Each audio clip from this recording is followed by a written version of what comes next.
National Weather Service in Grand Forks has issued a tornado warning for southern Hubbard County, Wadena County, northeastern Ottertail County until 4 p.m.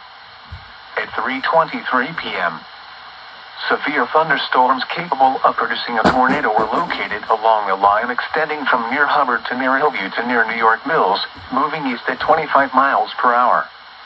Hazard: tornado. Source: radar indicated rotation. Impact: flying debris will be dangerous to those caught without shelter. Mobile homes will be damaged or destroyed. Damage to roofs, windows, and vehicles will occur. Tree damage is likely. Locations impacted include Wadena, Park Rapids, Monaga, New York Mills, Sabika, Nevis, and Bluffton. Take cover now. Move to a basement or an interior room on the lowest floor of a sturdy building. Avoid windows.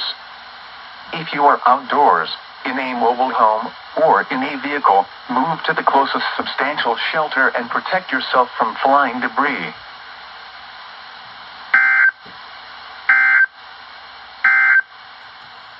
The National Weather